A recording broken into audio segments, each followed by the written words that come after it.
Podemos observar isso nessa imagem representada abaixo, logo à esquerda. Essa imagem ela demonstra como são as linhas de campo magnético geradas por uma espira circular.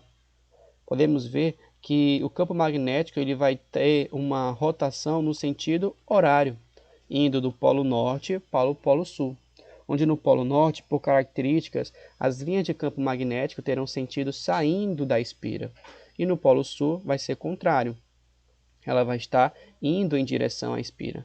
Podemos observar a corrente de cor verde rotacionando nessa minha espira circular. E podemos ver que o campo magnético pode ser até considerado uniforme no centro da espira, ok? Então, o que iremos levar em consideração ao analisarmos o campo magnético gerado por uma espira circular é a intensidade desse campo, no caso do vetor indução, no centro da espira, pois é o local onde ele vai ter maior intensidade. O esquema da figura 2, por sua vez, mostra como são as linhas de campo de uma única espira circular. Intensidade do campo magnético no centro de uma espira. As expressões para calcular a intensidade do vetor indução magnética de uma espira circular em um ponto qualquer são obtidas por meio de cálculos não estudados no ensino médio. Então, a dedução da equação para que possamos calcular a intensidade do campo magnético, ela demanda de uma matemática um pouco complexa para o ensino médio, onde nós iremos utilizar apenas o resultado dela. O resultado dela é a equação que nos permite calcular essa intensidade. Contudo, em muitas situações é importante calcular essa intensidade pelo menos no centro da espira. Portanto, então, a equação que me permite encontrar o valor do vetor indução magnética em uma espira circular é dada da seguinte forma. Como foi dito anteriormente, a matemática para a demonstração dela é uma matemática bastante avançada para nível médio. Com isso, temos aqui apenas o seu resultado. O vetor indução magnética B ele é igual ao produto entre a constante magnética. Nesse exemplo, estamos considerando que o meio é o vácuo, por isso μ0, vezes o valor da corrente elétrica I, dividida pelo valor de 2 vezes R. Podemos reparar que o vetor indução magnética ele é diretamente proporcional ao valor da corrente elétrica, o que significa, se eu aumento o valor da minha corrente elétrica, eu também estarei aumentando o valor do meu vetor indução magnética, diretamente proporcional. Então, se eu dobrar o valor da corrente, estou dobrando também o valor do meu vetor indução magnética. O processo inverso também ocorre. Se eu diminuir o valor da minha corrente, estarei diminuindo proporcionalmente o valor do meu vetor indução magnética. Então, significa o quê? Se eu diminuir pela metade o valor da corrente, estou diminuindo pela metade também o valor do vetor indução magnética. Ok? Vamos tentar aqui por uma outra cor e analisar isso também para o comprimento R. O nosso objetivo, ao calcular a intensidade do campo magnético em espira circular, é calcular apenas esse valor da intensidade no centro da espira. Por isso, uma das variáveis é o raio dessa espira. O raio em relação ao vetor indução magnética são duas grandezas inversamente proporcionais. O que significa?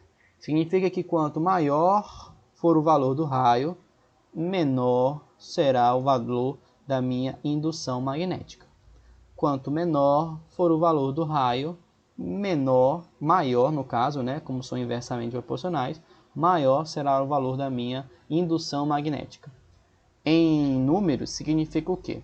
Se o valor do meu raio dobra em relação ao momento inicial, a minha intensidade do vetor indução magnética ela vai fazer o processo contrário de dobrar. No caso, vai se diminuir pela metade. Se eu diminuir pela metade o valor do raio, o meu vetor indução magnética vai fazer o processo inverso. Em vez de diminuir pela metade, ele vai dobrar o seu valor inicial, ok? Então, concluindo, nós temos que o vetor indução magnética em relação à corrente são diretamente proporcionais. E em relação ao raio, são inversamente proporcionais. Vamos apagar aqui esses sinais e vamos analisar cada uma dessas unidades de medida, dessas variáveis. A primeira variável que nós temos, como aqui vimos, B, sempre vai representar o quê? vai representar o nosso vetor indução magnética, onde esse vetor indução magnética ele é medido em Tesla, mas essa não é a única unidade de medida. Nós utilizaremos basicamente essa unidade, mas pode ter alguns outros livros que utilizam a nomenclatura de Gauss, que também é uma variável para medir a unidade de medida, para medir a unidade de indução magnética. Assim como você consegue medir o comprimento em metros e em centímetros, você também consegue medir o vetor indução magnética em Tesla e em Gauss. μ0 é a constante de permeabilidade magnética, onde o subíndice 0, esse zerozinho aqui, representa que estamos no vácuo, ok? Isso é o que ela representa, que estamos no vácuo, μ0. Pode acontecer de não ter esse valor. A constante de permeabilidade magnética no vácuo, porque estamos ali em μ0, ela é medida em Tesla vezes metros dividido por ampere. Essa constante é multiplicada pelo valor de I, onde I é o valor da corrente, no caso a intensidade da corrente elétrica, medida em A de ampere. Esse produto de constante permeabilidade magnética e corrente elétrica, ele é dividido pelo valor do raio da minha espira. A minha espira, ela vai ter um valor de raio, onde o raio ele é medido em metros. Então significa o quê? Se por acaso a minha questão me trouxer o valor em centímetros, eu tenho que converter esse valor para metros. Para isso, tenho que fazer uma regra de 3, porque eu sei que 1 metro é igual a 100 centímetros. Então, se eu tenho, digamos, 25 centímetros, eu terei que converter isso para um valor x em metros. Simplesmente, eu terei que fazer uma regrinha de 3, multiplicar cruzado. Ao multiplicar cruzado, chegarei a um resultado. Por tabela, por tanto fazer essas equações, eu sei que 25 centímetros, já em notação científica, ele já vai me dar o valor seguinte: x vai ser igual a 0,25 metros.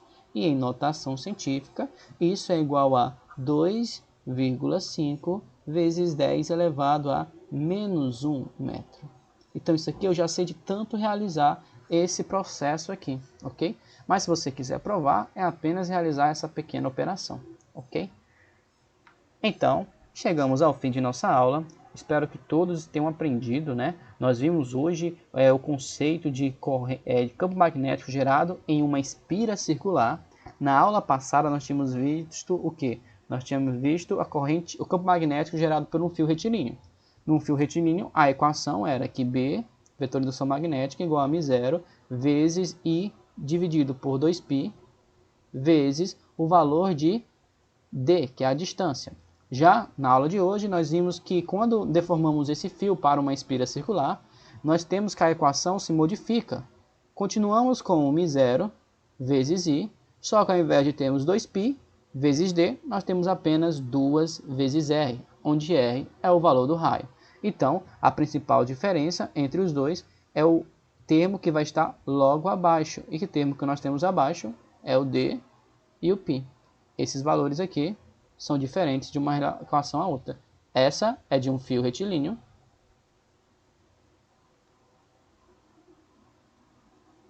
E esta é de uma espira circular.